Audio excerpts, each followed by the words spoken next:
When cameras first started rolling on Billy Madison, it was a disaster. And Adam Sandler was so stressed, he couldn't move his head. Billy Madison turns 30 years old this week, so here are some things I bet you never knew about it. The story behind Billy Madison starts in 1985 in NYU's Brittany Hall dormitory, when roommates Adam Sandler and Tim Herlihy first met. Herlihy was majoring in accounting and international business, while Sandler was studying acting at the Tisch School of the Arts. Sandler was also pursuing stand-up comedy part-time, and Herlihy helped his roommate craft material. After they graduated in 1988, Sandler would continue his comedy and acting career, while Herlihy got a law degree and became a lawyer. Sandler joined SNL as a writer in 1990 and was then promoted to cast member in 1991, and for 3 years Herlihy helped Sandler write sketches while he was still working as a lawyer. Meanwhile, Lorne Michaels was producing a lot of SNL movies at the time. Wayne's World had become a big hit in 1992, and so he tasked Adam Sandler with writing a feature film. It was Sandler who initially came up with the idea of a grown man having to redo 1st through 12th grade, which he then brought to Herlihy, and the two of them wrote the screenplay together in 93 and 94. Except they had no idea how to write a screenplay. So they used Adam Sandler's old scripts from Airheads and PCU to try and figure out things like structure and formatting. Neither of them owned a computer at the time, so Herlihy typed up the Billy Madison script in Microsoft Word on his work computer at the law firm. As he explained to Brian Koppelman on the Moment podcast, the script was actually stored on the law firm's servers for anyone to see, and it was originally titled Left Back. They named the love interest in the movie Veronica Vaughn. Sandler would go on to give several female leads the initials VV, including Virginia Venet from Happy Gilmore, Vicky Valancourt in The Waterboy, Valerie Varan in Little Nicky, and Violet Valentine in Hubie Halloween. Sandler told the Happy Sad Confused podcast in 2022 that they loved what they had written, and Herlihy told Esquire in 2015, quote, "We had poured our heart and soul into it. All that gibberish talk, that was in the script. We thought we were doing Shakespeare." But Lorne Michaels hated it. According to Herlihy, Lorne didn't like that Billy Madison was going through all the different grades. He wanted the movie to just take place in one grade. So they did some rewrites, but it seems Lorne Michaels eventually passed because he's not a listed producer on the film. Instead, Sandler and Herlihy were able to sell it to Universal Pictures, which gave it a $10 million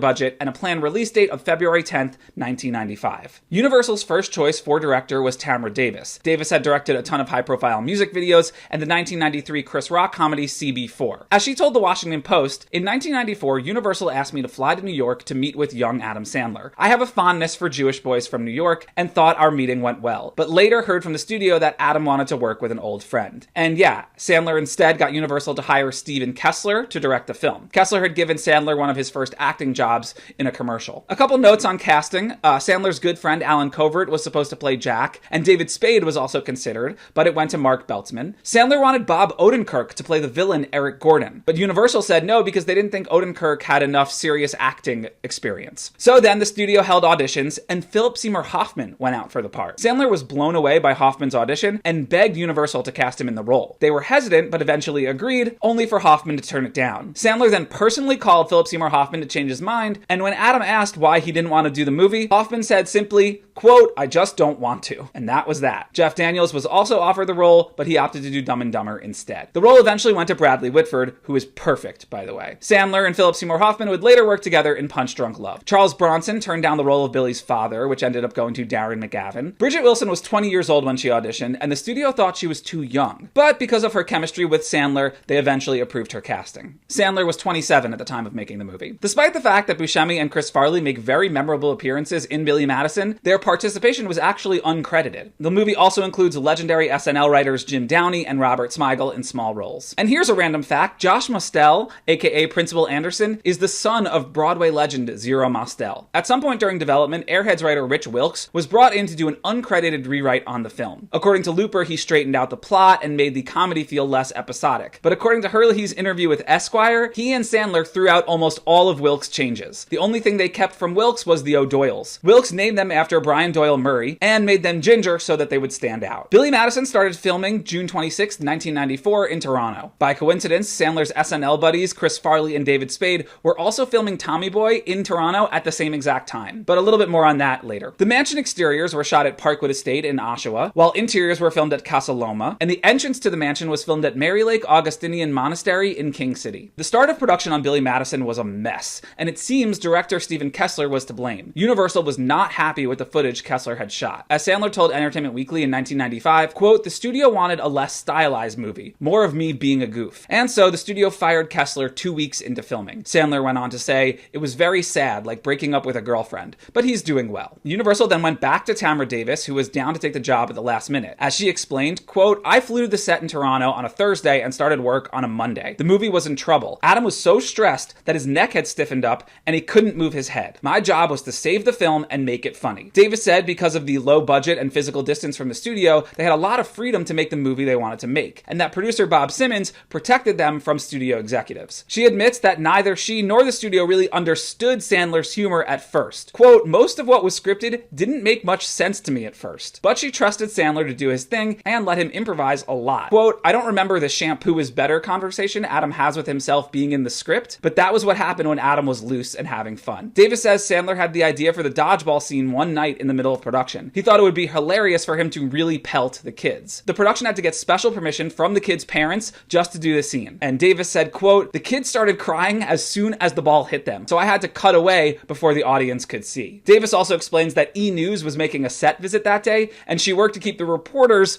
away from the dodgeball scene. Davis also says she worked hard to make Veronica a three-dimensional character. Quote, "I wanted Bridget Wilson, who played his teacher and love interest, to be not only beautiful, but smart and able to throw a punch. I tried not to over-sexualize her. Teachers don't wear super short skirts, so I had to change her wardrobe. And she's not a ditzy character. The role holds up, especially compared to other female film leads from that time." Davis also recalled hanging out with Sandler, Farley, and David Spade off set. Quote, "We played a game in which one of us would fake our deaths and then be discovered by the group. Farley turned up naked with an Evian bottle up his bottom, and Adam was strangled with women's panties." Chris Farley, by the way, drank 6 shots of espresso before his bus driver scene in order to really up his frantic energy, and he held his breath until his face turned bright red just before cameras started rolling. There was a little bit of tension between Sandler and Larry Hankin early on in production. Sandler reportedly didn't find Hankin very funny and asked if he could be funnier, which motivated Hankin to do his weird laughing face in the film. Norm Macdonald went method on the movie. In one scene where his character is supposed to be drunk and passed out by the pool, Norm really was drunk and asleep during filming. When Billy apologizes to Steve Buscemi's character, Buscemi crosses his name off his kill list. The other names on the list are crew members on the movie. Jim Downey's famous line, "Everyone in this room is now dumber for having listened to you," is what he'd often say to Chris Farley after hearing his SNL sketch pitches. Billy Madison wrapped production on August 29th, 1994. Tamra Davis recalled, quote, "The studio didn't know what to think about the film, which was frankly weird. But she says test screenings went super well. The test audiences loved it, and so, quote, the studio was happy about that, and, quote, I didn't have to make any of their incorrect changes, like taking out the shot of the family going over a cliff in a station wagon." Billy Madison opened on 1,834 screens on February 10th, 1995, grossing $6.6 million